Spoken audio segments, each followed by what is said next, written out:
Magandang araw mga kabarangay. Kumusta na po kayo? Alam niyo po, itong sasabihin ko ay madalas na nangyayari sa ating community.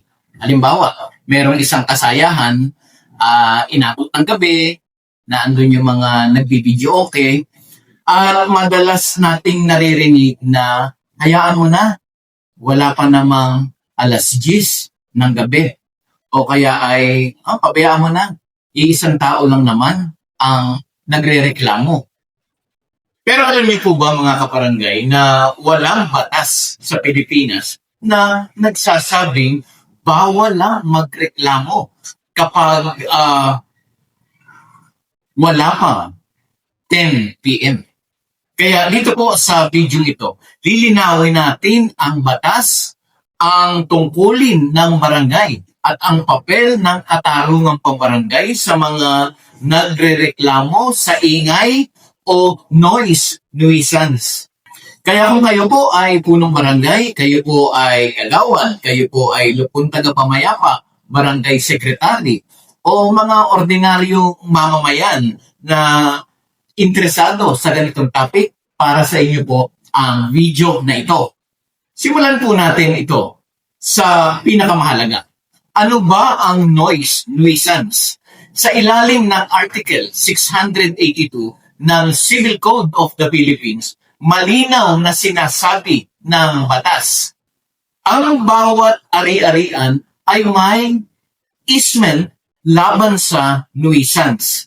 Ibig sabihin, hindi ito maaaring gamitin ang inyong ari-arian sa paraang nakakasama o nakakaperwisyo sa kapitbahay, kabilang na ang sobrang lakas ng video okay, paulit-ulit na sigawan, malakas na amplified sound, at anumang ingay na nakakaapekto sa kalusugan, kaligtasan, at kapayapaan ng ibang tao.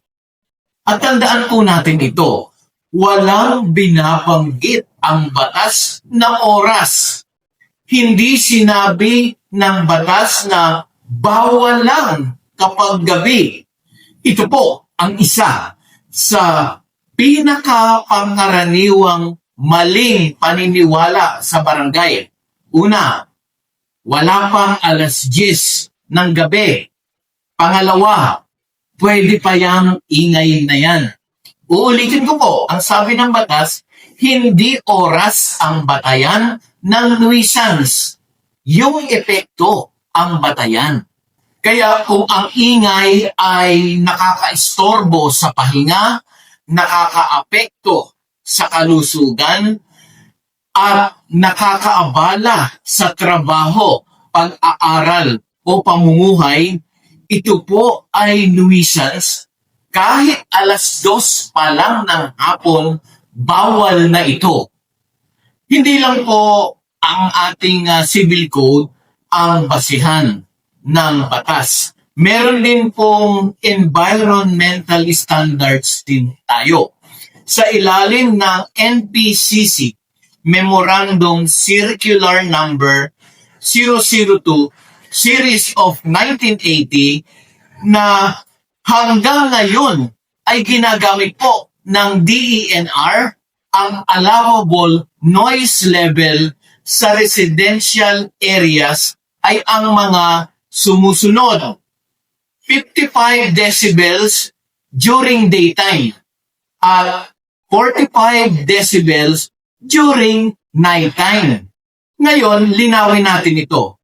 Yung karaoke, karaniwan lampas ng 60 decibel.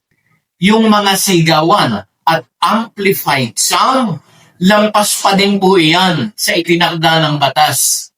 Ang ibig pong sabihin yan, pasok na agad sa noise pollution at nuisance ayon sa pamantayan ng gobyerno at maging sa World Health Organization.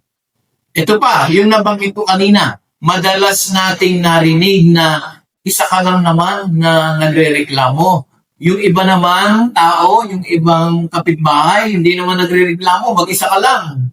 Yan po ay isang maling palusot sa batas. May tinatawag tayong private nuisance. Dito, kahit isang tao lamang ang apektado, may karapatan siyang magreklamo.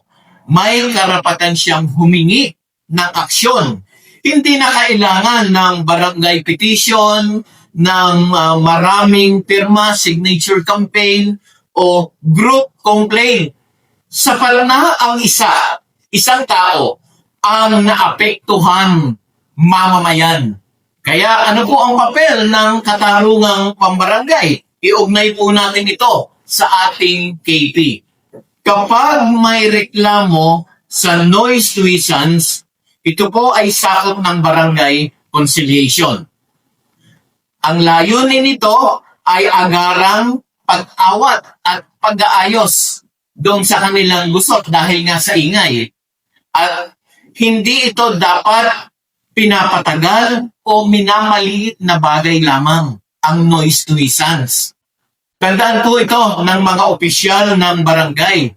Ang pagpapatupad ng nuisance law ay hindi discretionary. Ito ay tungkulin. Ang unang barangay at lupon tagapamayapa ay dapat magpatawad ng mga partido, mag-advise ng agarang pagtigil ng ingay, magtala ng kasunduan kung kinakailangan. Pero mas mahalaga kung mayroong kasunduan talaga. Hindi po pwede, ulitin ko, huwag po sabihin na pagbigyan na lang natin, minsan lang naman yan. O kaya ay tiisin mo na lang, isang araw lang naman yan.